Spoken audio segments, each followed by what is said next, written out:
अतना धुआं मचा दे प्रवीण भाई विश्वकर्मा साहब। आर्यन बाबू से बात हो तो मृत्युंजय भाई गोरखपुर जाए के बाद, लेकिन आर्यन बाबू ये कहें कि बबुआ के आशीर्वाद देने खातिर हम जरूर जाए मृत्युंजय भैया के लिए। यह मोहब्बत यह प्यार आज खींच के यहाँ लाइल बा। निश्चित तौर से परामू का ये पौधा देखने में हाइट जरूर छोटा है, लेकिन कलाकारों का ये कलेजा है। उस कलेजा को मैं स्वागत अभिनंदन कर रहा हूँ। मृत्युंजय मौर्य एक नाम ऐसा, भोजपुरी में कोई ऐसा कलाकार नहीं जो मृत्युंजय जी को न मानता हो। यही तो मोहब्बत है। आर्यन बाबू की गरिमा में उपस्थित थी उमा शंकर मिश्रा भैया कार्तिक बाबू को आशीर्वाद दे रहे। तो आइए कि मंच को प्रणाम है, आपको राम राम है, जिसने जतन किया उनको नमस्कार है। सारे कम भुलाइए, सारे भेद मिटाइए। आर्यन बाबू और कार्तिक मौर्य की जोरदार तालियां बजाइए। आइए संगीत की तरफ चले। मंच आर्यन बाबू के हवाले में चारों म्यूजिशियन कलाकारों को दिखने दीजिए। बहुत बहुत स्वागत। बंटू निराला भाई सबको बहुत बहुत स्वागत।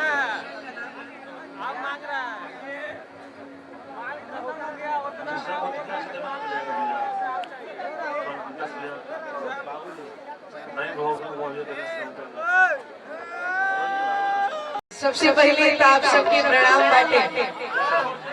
और आज झारखंड के पावन धरती पे, कंचनपुर के पावन धरती पे आवे के सौभाग्य प्राप्त भई।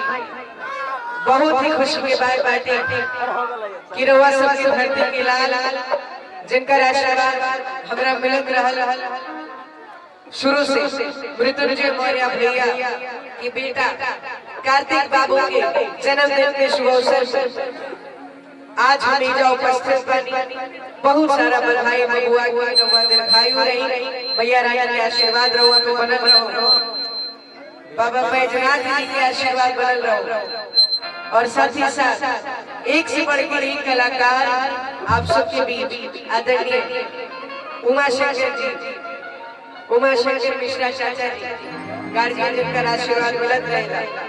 साथ ही साथ काफी बढ़िया गायक भैया मिंटू निराला भैया हम सबके बीच, अंकित सिंह भैया, दीपक तिवारी भैया, नेहा राज, अभिमन्यु सिंह भैया, शशि श्रीवास्तव भैया, गौरव गिरी भैया, साथ ही साथ काफी बढ़िया एंकर हमने के विकास पांडे चाचा जी हम सबके बीच। और खास करके रहुआ और आज आप सबके बीच आवे के सौभाग्य प्राप्त रही।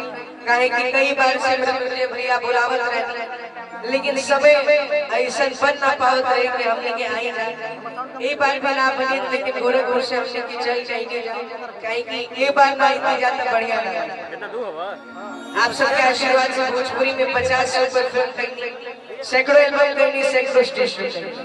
आज अपना घर में आई बानी, अपना लोगों के बीच आई बानी।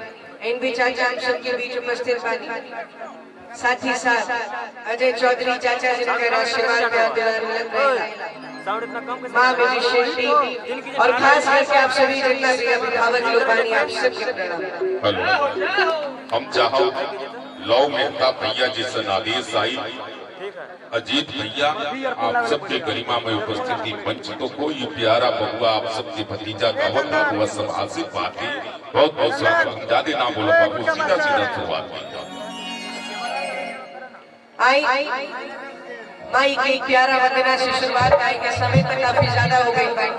तो एक लाइन वंदना कर के बबुआ खातिर सोहर हमरा और चाहता नहीं झारखंड के पावन धरती पे बानी जा तो मैया